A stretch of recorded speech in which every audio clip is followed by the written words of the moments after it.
servant, mistress. I am Sir Bothan, a weary traveller who only seeks a small respite from the rain. Kenna Brodie merely smiled at first as she struggled to catch her breath. She had heard a great deal about the MacNachtons in the last year or so, but no one had told her that they were beautiful. Sir Bothan was very tall, almost too lean, and dark. There was a smooth golden glow to his skin that was enhanced by the firelight. Unfortunately, that same light also enhanced the predatory lines of his face. Even though his lids were slightly lowered and his eyes somewhat shielded by his thick black lashes, she caught the glint of gold there as well. The only feature softening that cold look of a hunter was his mouth. It was well shaped, and his lips were slightly full. A mouth meant for kisses and dark, sweet pleasures, Kenna thought, and startled herself out of her bemusement over his fine looks. This man could kill her in a heartbeat, she reminded herself, and he was trying to hide who and what he was by not giving her his full name. "Then, come, sit down and warm yourself," she said. "I am Lady Kenna Brodie of Bantulloch."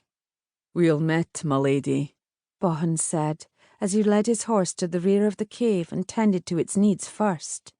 "Ye are far afield. Bantulloch is north of here." 3 days to the north and 1 day to the west, to be precise. A hard journey with poor trails to follow. I think ye and the drovers have given up on some of them." "And yet ye travelled it all alone? Or has some trouble befallen your companions?" "Alone, Sir Bothan. What few companions I might have chosen to travel with me are held at Bantulloch." She filled a wooden bowl with some of the stew she had been cooking over the fire and offered it to him.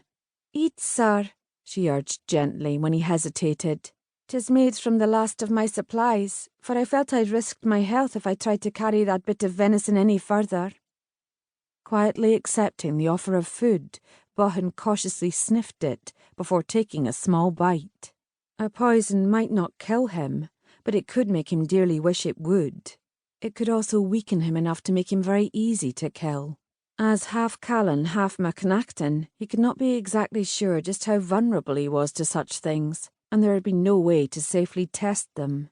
He had learned the scent and the taste of many poisons, and could detect none here. Someone could have found a new, stronger poison, he mused, but kept on eating, not wishing to reveal any fear. These were increasingly dangerous times for his clan.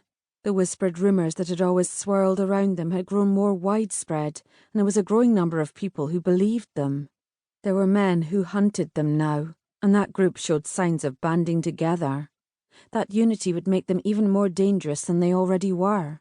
He had heard no mention of women being part of that group, but it was not an impossibility.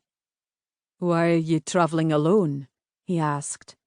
"'Twas nae my choice," she replied, as she offered him an apple. "I was sent away from Bantulloch." As he accepted the apple, Bothan stared at her.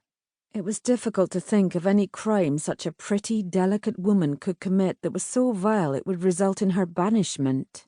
A look of innocence could be feigned, but Bothan felt surprisingly certain that hers was not. Now that he was closer to her, however, he did notice that there was something a little strange about her eyes, although he could not quite put his finger on what it was. It was possible that superstition alone had caused her banishment. "Why are ye travelling about alone?" she asked him. "I had no need of an escort for what I was doing. A man doesn't want an army at his heels when he sets out to find himself a bride." Kenna thought it very strange that she should feel so upset, even a little hurt, by the fact that this man had been on the hunt for a bride. In her dreams, he had been all shadow and mystery, a man with the heart of a wolf and an ancient dark soul within him, and a man with a dark, chilling hunger. He was not a man a woman should care for. If she felt anything at all when he spoke of hunting for a bride, it should be pity for whichever poor woman he finally ensnared. For a brief moment, she actually considered attempting to do what she had been sent out to do. Her heart twisted with horror at the mere thought of killing this man, or any man, and then mutilating his body, and she felt ashamed.